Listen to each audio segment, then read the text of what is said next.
भगवान की भी भगवान है, कृष्ण की भी कृष्ण है, प्रेमी की भी प्रेमी है, दानी की भी दानी है, दया की भी दया है, इसलिए कृपा की भी कृपा है।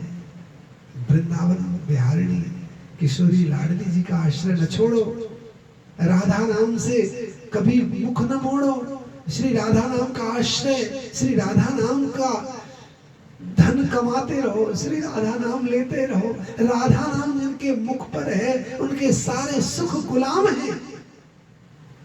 क्यों कहें, सच्ची मान लीजिएगा, हम तो खुद अपनी बात करते हैं। हम में क्या सामर्थ्य, हम में कोई सामर्थ्य नहीं थी।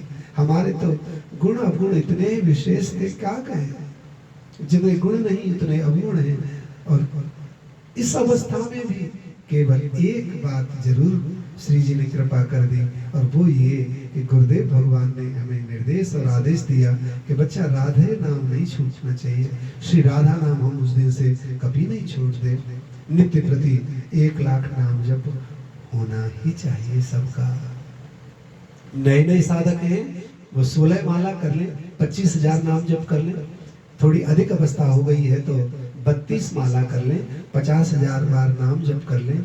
लेकिन जो रेगुलर रोजाना नित्य प्रति करने वाले साधक और पुराने हो गए हैं, आप ऐसे समझ लीजिए जिनको 12 साल गुरु दीक्षा लेकर के हो गई, अब तो उनका धर्म बनता है कि उनको 1 लाख नाम जप करना चाहिए। गुरुदेव कहते हैं सब तज राधा भज, सब तज राधा भज। तो श्री राधा, और विश्वास करें दुनिया का कोई भी काम, दुनिया की कोई भी उलझन, दुनिया की कोई भी परेशानी श्री राधा नाम लेने के बाद आंधी तूफानों में जैसे तिनका उड़ जाता है वैसे उड़ जाएगी।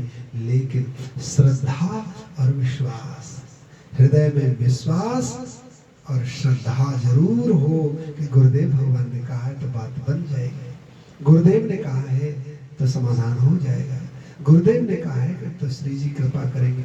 गुरु आज्ञा में रहेंगे, गुरु आदेश में रहेंगे, गुरु संकेत में रहेंगे तो राधा कृपा अवश्य होगी। इसलिए राधा नाम न छोड़ा जाए, श्री राधा नाम से मुख न मोड़ा जाए, राधा नाम से खुद को जोड़ा जाए। ये राधा नाम परम धन है।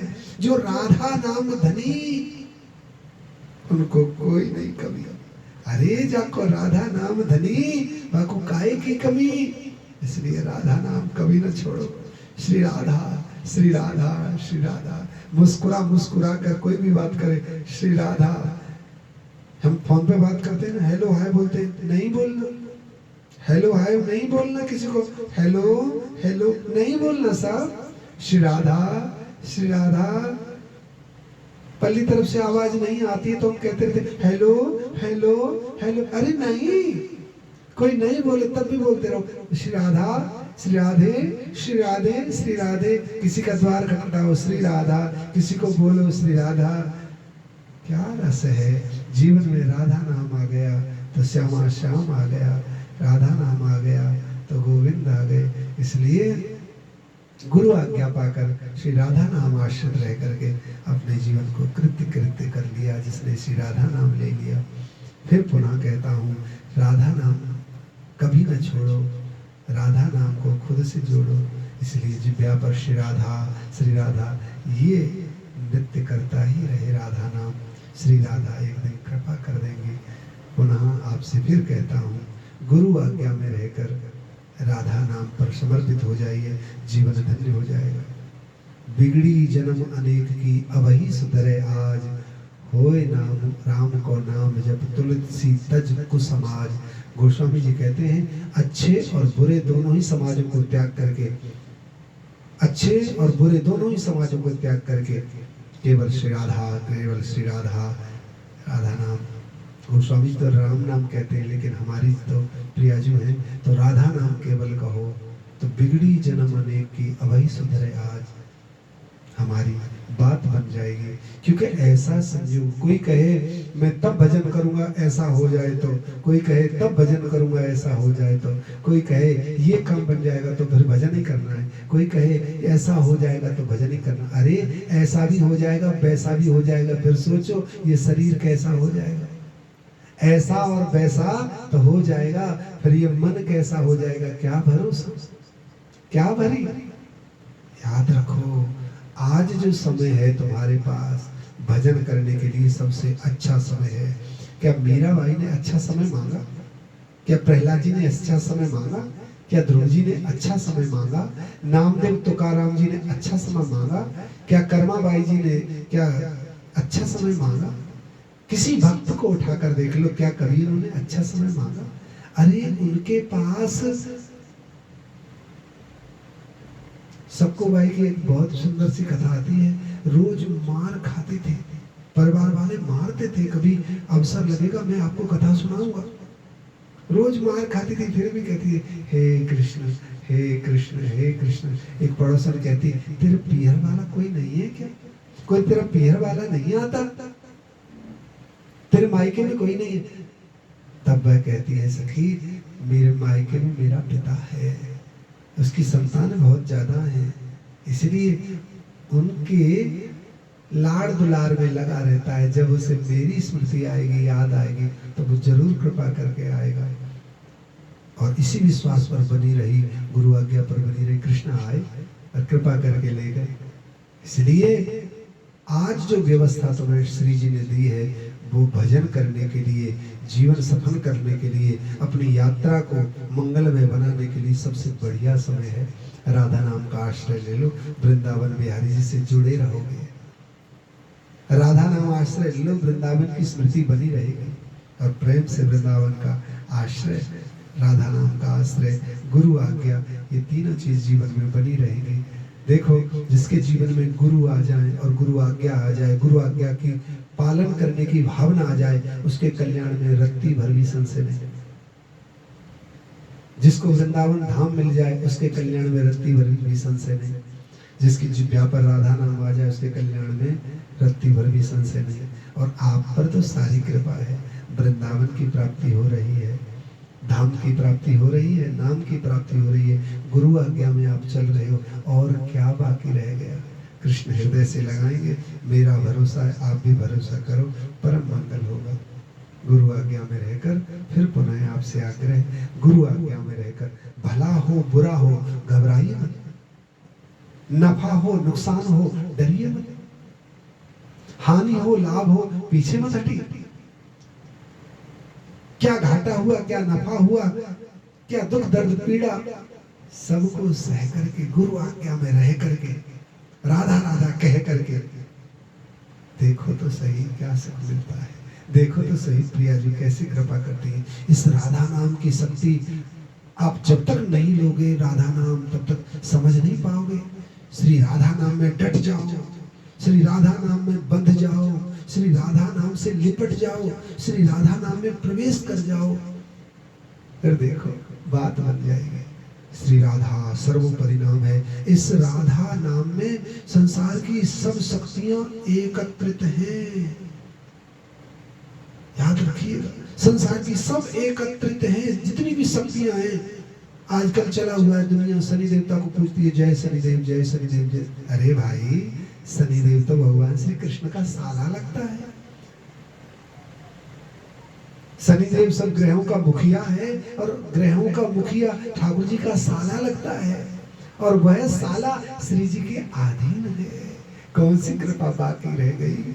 इसलिए मेरे बंधु, मेरे प्रेमी हो, श्री राधा नाम गाओ, गाते रहो श्री राधा श्री राधा श्री राधा।